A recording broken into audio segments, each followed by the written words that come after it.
مساء الورد عليكم. طبعا كلنا عارفين قصة ذات الرداء الأحمر والثعلب المكار اللي راح عندها وكل جدتها وحدوتة كده كبيرة أوي.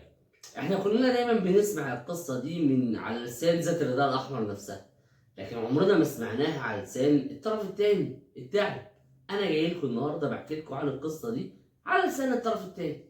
كان في مرة ثعلب كده غلبان طيب أوي، كان فيجيتيريان، كانش بياكل لحم، كان بياكل دايما الازهار والحشائش. وكان في واحده شريره قوي دايما بتلبس احمر، كان دايما مسميها الشريره ام مروب ناري، لانها دايما بتلبس احمر ناري كده.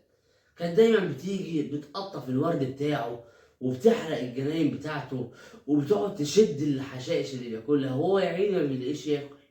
حذرها مره واتنين وتلاته وطلب منها بادب بطلي تقطفي الورد بتاعي، وهي ما كانتش بتسمع الكلام. ففي مرة راح لجدتها قال لها يا لو سمحتي، حفيدتك كل مرة ذات الرداء الناري بتيجي تقطع الورد اللي أنا باكله وتقطع الجناين اللي أنا باكلها، لو سمحتي خليها تبطل تعمل كده.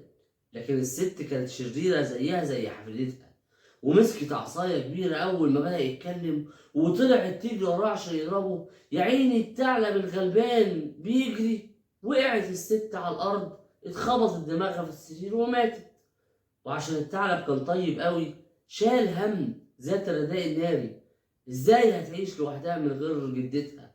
مين اللي هيعتني بيها ومين اللي هياكلها ويشربها؟ فالثعلب الغلبان قرر انه يضحي ويلبس لبس جدتها وهو اللي يهتم بيها. وفعلا قعد في البيت لابس لبس جدتها مستنيها تيجي عشان يعمل لها الاكل، ياكلها، يهتم بيها ويراعيها. لكن جت ذات الرداء الناري الشريرة وعرفت ان عرفت ان ده الثعلب. قالت له انت مش جدتي، ومسكت العصاية وطلعت تجري بره وقعدت تصرخ وتقول قتل جدتي قتل جدتي، مع انه كان غلبان وما قتلهاش. ومن ساعتها وهي اللي عمالة تنشر عليه اشاعات هو ثعلب غلبان ما عملش حاجة.